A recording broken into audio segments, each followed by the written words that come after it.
నవరాజులను 17వ అధ్యాయం 35వ వచనాన్ని చదువుకున్నాం.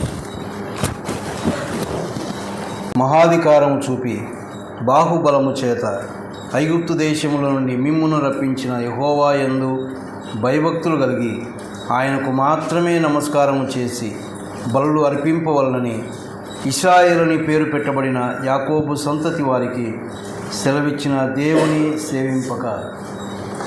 ప్రియమైన వాళ్ళారా, దేవుడు మరొకసారి మనకు అనుగ్రహించినటువంటి యొక్క ధన్యతను బట్టి దేవుని ఎంతగానో మనం స్తుతించబద్ధులమై ఉన్నాం.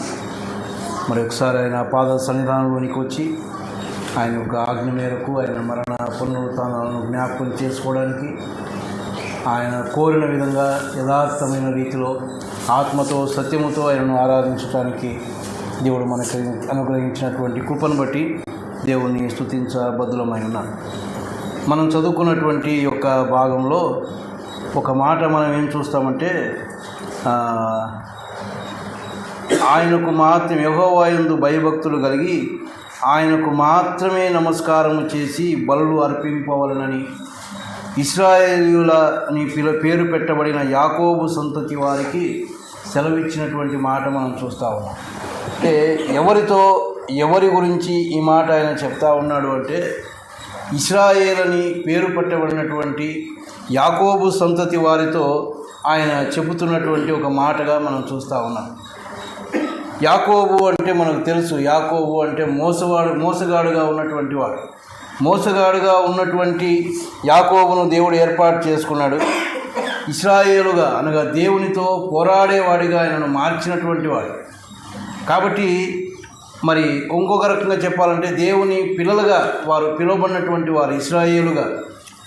యాకోబు లాంటి జీవితాన్ని, మోసపూరితమైనటువంటి జీవితాన్ని తీసివేసి దేవుని పిల్లలుగా ఆయన చేసుకోవడం మాత్రమే కాదు, పైన మనం చూస్తే మహాధికారము చూపి బాహుబలము చేత ఐగుప్తు దేశంలో నుండి మిమ్మును రప్పించినటువంటి యెహోవా అని మనం చూస్తాం.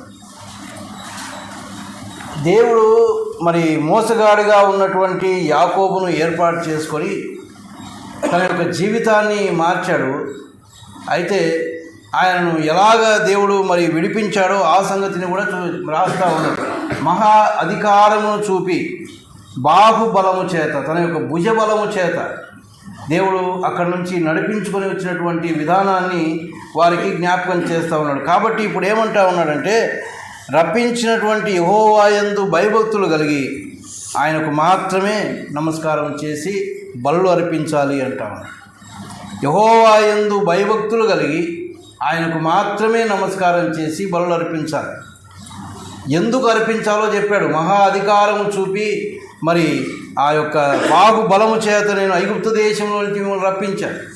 ఐగుప్తు దేశంలో ఉన్నప్పుడు ఈ ఇశ్రాయేలు యొక్క పరిస్థితి ఏమిటో మనకు తెలుసు. బానిసత్వంలో ఉన్నటువంటి వారు, భయంకరమైనటువంటి బానిసత్వం. మరి వారి యొక్క పరిస్థితి ఒక్క మాట మనం చదువుకుంటే చూడండి, నిర్గమాకాండం 2వ అధ్యాయంలో, నిర్గమాకాండం 2వ అధ్యాయం 23వ వచనం నుంచి మనం చదివితే, అలాగున అనేక దినములు జరిగిన మీదట ఐగుప్తు రాజు చనిపోయాను. ఇశ్రాయేలీయులు తాము చేయుచున్న వెట్టి పనులను బట్టి నిట్టూర్పులు విడుచుచు మొరపెట్టుచుండగా తమ వెట్టి పనులను బట్టి వారు పెట్టిన మొర దేవుని యొద్దకు చేరెను అని మనం చూస్తాం. వారు ఆ బానిసత్వంలో ఉంటూ ఆ వెట్టి పనులను బట్టి నిట్టూర్పులు విడుస్తూ ఉన్నారు. భయంకరమైనటువంటి పరిస్థితిలో వారు ఉన్నారు. కొన్ని వందల సంవత్సరాల నుంచి దాదాపుగా ఒక 430 సంవత్సరాల నుంచి అక్కడ ఉన్నారు. ఇంకా వారిని విడిపించేవాడు లేడు అన్నటువంటి పరిస్థితి వారికి ఉంది. ఇంకెవరు మమ్మల్ని విడిపిస్తారు ఇక్కడ నుంచి? అయినా కూడా వారి యొక్క నిరీక్షణను కోల్పోకుండా, దేవుని అందరి నిరీక్షణను కోల్పోకుండా మొరపెట్టుకుంటా ఉన్నారు. వారి యొక్క నిట్టూర్పును బట్టి మొరపెట్టుకున్నప్పుడు దేవుడు ఏ అబ్రహామునైతే పిలిచాడో, ఏ యాకోబునైతే పిలిచాడో వారితో ఆయన చేసిన నిబంధనను జ్ఞాపకం చేసుకొని వారిని అక్కడి నుంచి విడిపించుకొని వచ్చాడు. కాబట్టి ఇప్పుడు ఏమంటా ఉన్నాడంటే, ఎందుకు ఆయనకు మాత్రమే నమస్కారం చేయాలి, ఆయనకు మాత్రమే ఎందుకు బలులు అర్పించాలి అంటే, ఆ పరిస్థితుల్లో విడిపించిన వాడు ఎవడూ లేడు. వారు ఎంతగానో ఎన్ని ప్రయత్నాలు చేసుకున్నారో తెలియదు, కానీ అక్కడి నుంచి బయటపడడానికి వారి చేత కాలేదు. కానీ ఇదిగో దేవుడే వారి యొక్క మొరను ఆలకించి వారి కొరకు మరి మోషేని ఏర్పాటు చేసుకొని అక్కడి నుంచి వారిని తన బలము చేత అనగా తన భుజముల మీద మోసుకొని వచ్చినట్టుగా ఆయన వారిని తీసుకొని నడిపించుకొని కనాను దేశానికి చేర్చాడు. కాబట్టే మీరు నాకు మాత్రమే నమస్కారం చేసి నాకు మాత్రమే బలులు అర్పించాలి అని దేవుడు సెలవిస్తూ ఉన్నాడు. ప్రియమైన వారలారా, ఈనాడు ఆరాధించడానికి వచ్చినటువంటి మనం కూడా ఆయనకు మాత్రమే నమస్కారం చేసి ఆయనను మాత్రమే ఆరాధించవలసిన వారమై ఉన్నాం.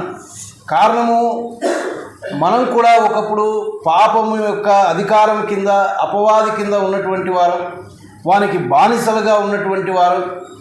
మనల్ని విడిపించే నాదుడు లేడు, మనను అక్కడి నుంచి తప్పించే నాదుడు లేడు. మనకు బాగుపడాలని ఉంది, కానీ బాగుపడలేనటువంటి పరిస్థితిలో ఉన్నటువంటి వారు.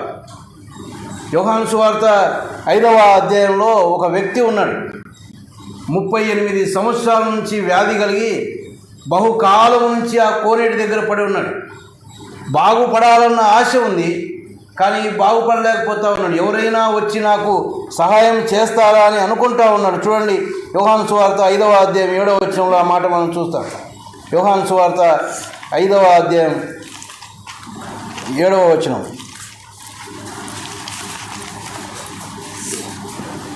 ఆ రోగి, అయ్యా, నీళ్లు కదిలింపబడినప్పుడు నన్ను కోనేటిలోనికి దించుటకు నాకు ఎవడునూ లేడు కనుక నేను వచ్చినంతలో మరి ఒకడు నాకంటే ముందుగా దిగునని ఆయనకు ఉత్తరం ఇచ్చాను. బహుకాలం నుంచి అక్కడ పడి ఉన్నాడు. చాలామంది ఆ యొక్క కోనేటిలో పడి బాగుపడి వెళ్ళిపోతూ ఉన్నారు.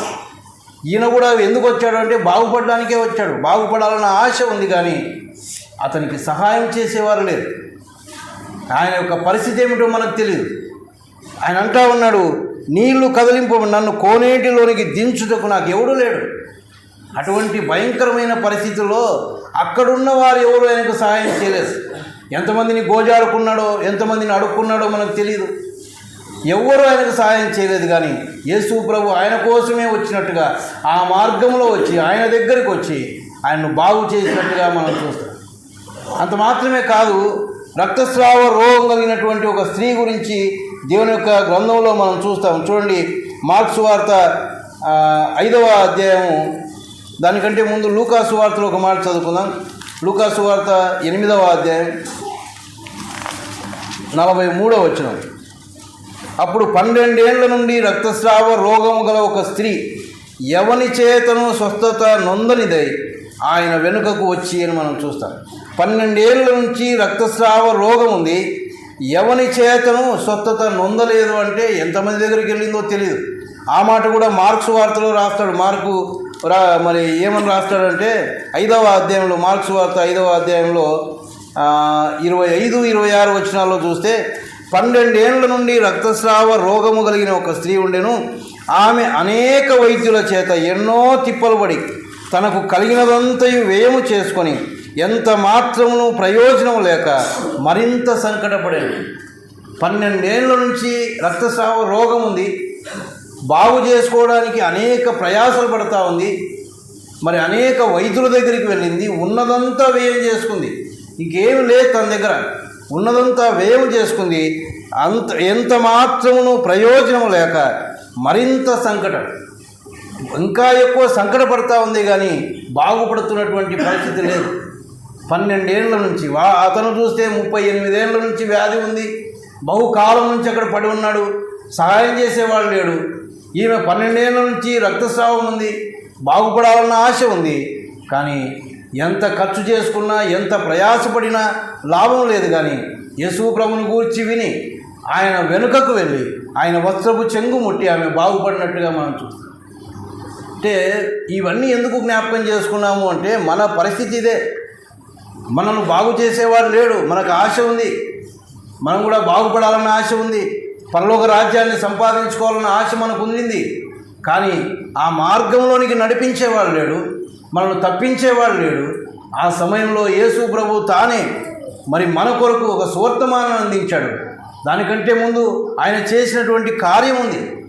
మనందరి పరిస్థితి చూచి మనల్ని విడిపించేవాడు లేక నిత్య నరకాగ్నికి మనం జోగుతూ ఉండగా, దేవుని యొక్క మహా ఉగ్రతకు మనం పాత్రలమై ఉండగా, దేవుడు తానే మన కొరకు దిగి వచ్చాడు. ఆయన గురించి మనకు తెలుసు, ఆయన ఉన్నతమైన స్థితి మనకు తెలుసు. అత్యున్నతమైన సింహాసనం పైన ఆసీనుడై ఉండి ఎల్లప్పుడూ వేవేల దూతల చేత పొగడబడుతున్నటువంటి వాడు, మహా తేజస్సులో ఆయన మాత్రమే నివసిస్తున్నటువంటి వాడు. అంత గొప్ప దేవుడు మన యొక్క పరిస్థితి చూచి మనను రక్షించేవాడు లేకపోగా ఆయనే మన కొరకు ఒక మానవునిగా ఈ లోకానికి దిగి వచ్చినట్టుగా దేవుని యొక్క గ్రంథంలో మనం చూస్తాం.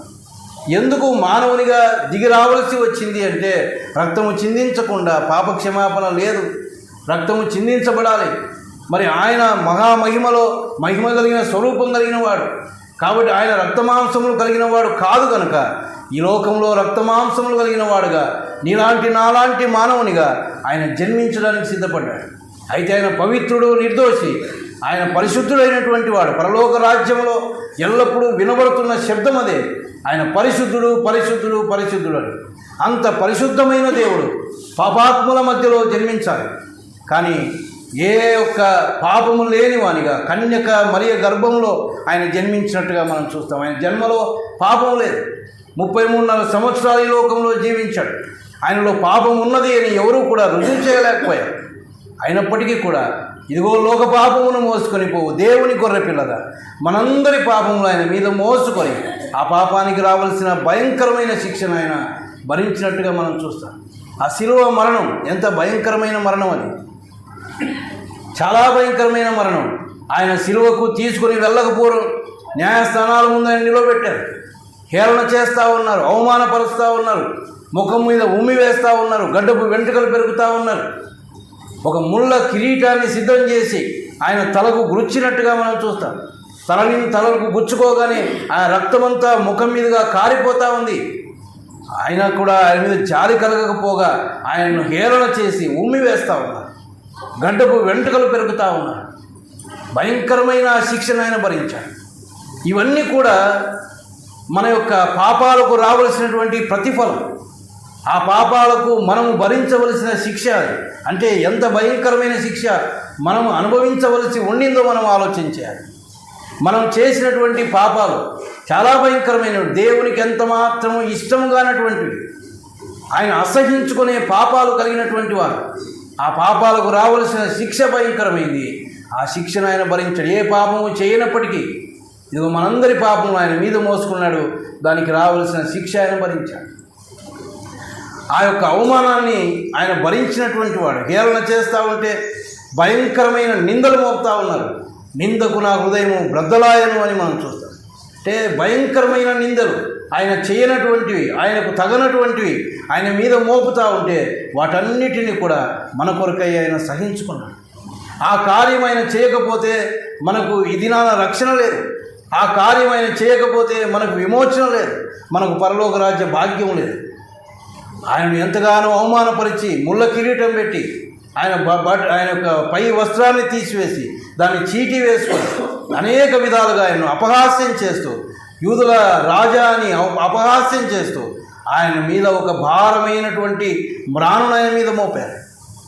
దాన్ని తీసుకొని ఆ యెరూషలేము వీధుల గుండా ఆయన వెళ్తూ ఉన్నాడు. మోయడానికి చేతకావడం లేదు. త్రుళ్ళి పడిపోతూ ఉంటే కొరడాలతో ఆయన కొడుతూ ఉన్నారు. కొరడాలతో కొడుతూ ఉండగా ఆ కొరడాలకు ఉన్నటువంటి కొంకిల వలన ఆయన యొక్క చర్మం లేచి వస్తూ ఉంది. ఆయన యొక్క శరీరం అంతా గాయపరచబడుతూ ఉంది. ఆయన యొక్క శరీరం నుంచి రక్తము ధారలుగా ప్రవహిస్తూ ఉంది. ఆయన ఎవరికి జాలి లేదు. ఆయన కూడా ఏమాత్రం ఎదురు తిరిగిన వాడు కాదు. నీ కొరకు నా కొరకు మౌనం వహించాడు.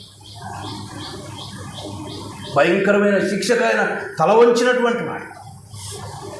ఆ భారాన్ని మోసుకుంటూ ఎత్తైనటువంటి కొండ మీదకి ఆయన వెళ్ళి, మనం పాట పాడతాం, గ్రక్కున దించను చేతకాని పరిస్థితులు ఆయన ఉన్నాడు. కానీ ఎక్కడే కానీ ఆయన ఏమీ మారు మాట్లాడలేదు, మౌనం వహించాడు. ఆయన ముందు కనబడుతున్నది ఒకటే, ఆయన ముందు ఒక ఆనందం ఉంది. హెబ్రీయులకు రాసిన పత్రిక 12వ అధ్యాయంలో మనం చూస్తాం, మొదటి 2 వచనాల్లో ఆయన తనకున్న ముందున్నటువంటి ఆనందం కొరకై సమస్తమును ఆయన సహించినట్టుగా మనం చూస్తాం. తన పిల్లలైనటువంటి మనం, తన స్వరూపంలో సృష్టించుకున్నటువంటి మానవులమైన మనం పరలోక రాజ్యంలో సదాకాలం తనతో ఉండాలన్నదే ఆయన కోరిక. ఆ తప్పిపోయిన మానవుని రక్షించడానికి సమస్త వైభవాన్ని వదిలిపెట్టాడు, సమస్త ఘనతను వదిలిపెట్టాడు. ఈ లోకంలో దీనునిగా జన్మించాడు. అంత మాత్రమే కాదు, ఆ భయంకరమైన శిలువ మరణానికి అప్పగించాడు. ఆ శిలువ పైన ఆయన పరుండబెట్టి చేతులకు మేకులు కొడతా ఉన్నారు. ఒక్కొక్క మేకు దించగానే ఆ యొక్క చేతుల్లోంచి ధారలుగా రక్తం స్రవిస్తూ ఉంది. కాళ్ళు ఒకదాని మీద ఒకటి పెట్టి మేకు బిగించారు, కాళ్ళలోంచి రక్తం స్రవిస్తా. ఆ శిలువ మీద ఆయన నిలబెట్టేసరికి ఒక మాంసపు ముద్దలాగా వేలాడదీయబడతా. మరి ఒకడు పరిగెత్తుకొని వచ్చి బల్లెముతో పొడిచాడు. రక్తము నీళ్లును కారణమని మరణం. ఎంత భయంకరమైన మరణం, ఎంత భయంకరమైన మరణం. ఎందుకు ఇదంతా అంటే కేవలం నీ కోసం, నా కోసం. నిన్ను రక్షించడానికి ఎవడూ లేడు. ఎన్నో ప్రయాసలు పడ్డాం. నన్ను రక్షించేవాడు కావాలి అని, తప్పించుకోవాలని, పరలోక రాజ్యంలో చేరాలని ఎన్నో ప్రయాసలు పడ్డాం. ఎన్ని చోట్ల తిరిగామో, ఎన్ని చోట్లకు వెళ్ళి ఎన్ని ప్రయాసలు పడ్డామో మనకు తెలియదు. కానీ ఆయనే మన కొరకు ప్రాణం అప్పగించి ఆ సువార్తమన్నాన్ని తగిన కాలమందు మన దగ్గరికే పంపించాడు. ఆ సువార్త ద్వారా, ఆ సువార్తకు తలవంచడానికి, మన హృదయాన్ని అర్పించడానికి మన హృదయాన్ని తెరిచాడు. తద్వారా మనకు గొప్ప రక్షణ ఆయన ఇచ్చాడు. ఇది మనం ఆయన్ను ఆరాధించడానికి దేవుడు గొప్ప అవకాశాన్ని ఇచ్చినట్టుగా మనం చూస్తూ ఉన్నాం. అందుకోసమే ఇప్పుడు మనం ఏం చేయాలి? ఆయనకు మాత్రమే నమస్కారం చేసి ఆయనను మాత్రమే మనం బదులమై ఉన్నాం. ఎందుకు అంటే మనం దేవుని పిల్లలమని పిలువబడినట్లు తండ్రి మనకెట్టి ప్రేమను అనుగ్రహించను చూడండి అని యోహాను భక్తుడు రాస్తాడు. దేవుని పిల్లలము అని పిలువబడతా ఉన్నాం. ఒకప్పుడు మనం దేవుని పిల్లలం కాదు, అపవాది పిల్లలం. దేవునికి విరోధంగా జీవించిన వారం. భయంకరమైన జీవితాలు మనవి. ఒక్కొక్కరు మనం ఆలోచన చేస్తే వ్యక్తిగతంగా మన యొక్క పరిస్థితి చాలా భయంకరమైంది. కానీ దేవుని పిల్లలమని నాడు దేవుడు పిలుస్తా ఉన్నాడు. ఈ గొప్ప ధన్యత దేవుడు ఇచ్చినందుకు ఆయనకు మాత్రమే మనం నమస్కారం చేసి ఆయనను మాత్రమే మనం ఆరాధించవలసిన వారమై ఉన్నాం. ఒక మాట చూడండి, దినవృత్తాంతంలో మొదటి గ్రంథం 29వ అధ్యాయం 20వ వచనం 20వ వచనాన్ని చదివితే, ఇలాగ పలికిన తర్వాత దావీదు, ఇప్పుడు మీ దేవుడైన యెహోవాను స్తుతించుడని సమాజకులందరితో చెప్పగా వారందరూ తమ పితరుల దేవుడైన యెహోవాను స్తుతించి యెహోవా సన్నిధిని రాజు ముందరను తల వంచి నమస్కారము చేసి. ఇప్పుడు మీరు అంటే ఇప్పుడు జరిగిన సంగతులన్నీ, మన పూర్వపు స్థితి ఏమిటో, ఏ విధంగా మనల్ని రక్షించాడో, మోసగాళ్ళంగా ఉండగా దేవుడు మనల్ని పిలుచుకున్నాడు, తన పిల్లలుగా చేసుకున్నాడు, తన బలము చేత మనల్ని నడిపించాడు. ఇవన్నీ వారికి జ్ఞాపకం చేసి ఇప్పుడు మీరు ఏం చేయమంటా ఉన్నాడు? ఇప్పుడు మీ దేవుడైన యెహోవాను స్తుతించండి. ఒకవేళ ఇవన్నీ మర్చిపోయామేమో, వాటినన్నింటినీ జ్ఞాపకం చేస్తూ ఉన్నాడు. మన మునుపటి జీవితాన్ని జ్ఞాపకం చేసి ఇప్పుడు యెహోవాను స్తుతించండి. అప్పుడు వాళ్ళు ఏం చేస్తూ ఉన్నారు? వారందరూ తమ పితరుల దేవుడైన యెహోవాను స్తుతించి యెహోవా సన్నిధిని రాజు ముందరను తల వంచి నమస్కారము చేసి. యెహోవా సన్నిధిని, తండ్రి సన్నిధిని రాజు ముందరను అని మనం చూస్తాం. తండ్రి సన్నిధిలో రాజు ఎవరు? మన ప్రభు అయినటువంటి యేసుక్రీస్తు ముందర తండ్రి అయినటువంటి దేవుణ్ణి మనం స్తుతించబద్దులమై ఉన్నాం. ఆయనకు నమస్కారం చేశారు, మనం కూడా నమస్కారం చేయవలసిన వారమై ఉన్నాం. అంత మాత్రమే కాదు, చూడండి మరొక మాట 2వ దినవృత్తాంతముల గ్రంథం 7వ అధ్యాయంలో మనం చూస్తే సందర్భం వేరే, కానీ అక్కడ ఉన్న ఒక మాట మనం చూస్తే 3వ వచనంలో, అగ్నియు యెహోవా తేజస్సును మందిరము మీదికి దిగగా చూచి ఇశ్రాయేలులందరూ సాష్టాంగ నమస్కారం చేసి యెహోవా దయాళుడు, ఆయన కృప నిరంతరముండునని చెప్పి ఆయనను ఆరాధించి స్తుతించి. ఎప్పుడైతే ఇవన్నీ జ్ఞాపకం చేసుకొని ఆయన మనసారా ఆరాధించడానికి, ఆయనకు నమస్కారం చేయడానికి మొదలుపెట్టారో, ఇప్పుడేమైంది? ఆ యొక్క అగ్ని యెహోవా తేజస్సు మందిరము మీదికి దిగగా చూచి, అవన్నీ దేవుడు మనం ఆరాధించే సమయంలో మన ఆరాధనను ఆగ్రానించడానికి ఆయన కాల్చుకొని ఉన్నాడు. మనస్ఫూర్తిగా, యథార్థంగా, ఆయనకి ఇష్టమైన విధంగా మన హృదయాలను సిద్ధపరచుకొని ఆరాధిస్తూ ఉండగా యెహోవా తేజస్సు మన మధ్యలో ఉంటుంది. అంత మాత్రమే కాదు, అప్పుడు వాళ్ళు ఏం చేస్తూ ఉన్నారు? ఇశ్రాయేలందరూ కూడా సాష్టాంగ నమస్కారం చేసి యెహోవా దయాళుడు, ఆయన మంచివాడు, ఆయన గురించి పొగడుతూ ఉన్నారు, ఆయన ఘనపరుస్తూ ఉన్నారు. యెహోవా దయాళుడు, ఆయన కృప నిరంతరం ఉండును అని చెప్పి ఆయన్ను ఆరాధించి ఆయన్ను స్తుతిస్తూ ఉన్నారు. అందుకే ఆయనకు మాత్రమే నమస్కారం అనగా ఆరాధనే. నమస్కారం అనేది ఒకవేళ మానవులకు చెప్పే నమస్కారం వేరే, అది ఒరిజినల్ తర్జుమాలో హెబ్రీ భాషలో 2 విధాలుగా ఉపయోగించబడింది. మానవులకు నమస్కారం చేసే నమస్కారం వేరే, కానీ దేవుని విషయానికి వచ్చేసరికి నమస్కారం అంటే ఆరాధించడం, ఆయన స్తుతించడం, ఆయన ఘనపరచడం. ఆయన నమస్కారం చేసి ఆయనను మాత్రమే మనం ఆరాధించబద్దులమై ఉన్నాం. అందుకే 95వ కీర్తన 7వ వచనంలో రండి నమస్కారం చేసి సాగిలపడదాం. అంతేకాదు అదే 96వ కీర్తన 9వ వచనంలో పరిశుద్ధాలంకారములు ధరించుకొని యెహోవాకు నమస్కారం చేయండి. ఏర్పాటు చేసుకున్నాడు, మంచిదే. ఎవడు మనం రక్షించలేని సమయంలో మనం రక్షించుకున్నాడు, మంచిదే. కానీ ఒకరినొకరం ప్రోత్సహించుకొని రండి యెహోవాకు నమస్కారం చేసి సాగిలపడదామని మనం ఆయన సన్నిధికి రావాలి.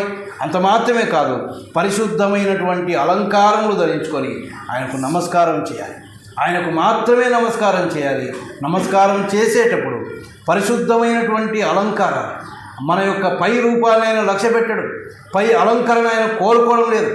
చాలాసార్లు దేవుని సన్నిధికి వచ్చేటప్పుడు, ఆరాధనకు వచ్చేటప్పుడు మన యొక్క పై అలంకారం చూసుకుంటే మంచిదే, కానీ దానికంటే ఆరాధన సమయంలో మాత్రం మన యొక్క లోపలి హృదయాన్ని మనం సిద్ధం చేసుకోవాలి. ఆయన కోరుకునేది అదే, ఆయన చూచేది అదే, యథార్థమైనటువంటి ఆరాధన. విరిగి నలిగినటువంటి హృదయంతో ఆయన కర్పించే బలులు ఆయన ఆగ్రహించేవాడుగా ఉన్నాడు. కాబట్టి అలాంటి సిద్ధమైనటువంటి మనసు కలిగి ఆయన ఆరాధించబద్దులమై ఉన్నాం. ఇంకే అంటా ఉన్నాడు, ఆయనకు మాత్రమే నమస్కారం చేసి ఆయనకు మాత్రమే బలులు అర్పించాలి. ఆనాడు వారు బలులు అర్పించాలి, కానీ ఈనాడు మనం ఆయనకు నమస్కారం చేసి ఆయనను ఆరాధించబద్దులమై ఉన్నాం. ఎందుకు అంటే ఆయన చేసిన కార్యాలు ఉన్నాయి. వారిని ఎలాగైతే ఆ బానిసత్వంలోంచి విడిపించాడు, పాపపు బానిసత్వంలోంచి మనం విడిపించాడు. దేవుడు లేనటువంటి ప్రజలంగా మనం ఉన్నప్పుడు దేవుడు మనల్ని ఏర్పాటు చేసుకున్నాడు. కాబట్టి ఇవన్నీ జ్ఞాపకం చేసుకొని ఆయన ఆత్మతో సత్యముతో ఆరాధించడానికి దేవుడు తన కృప అనుగ్రహించును గాక.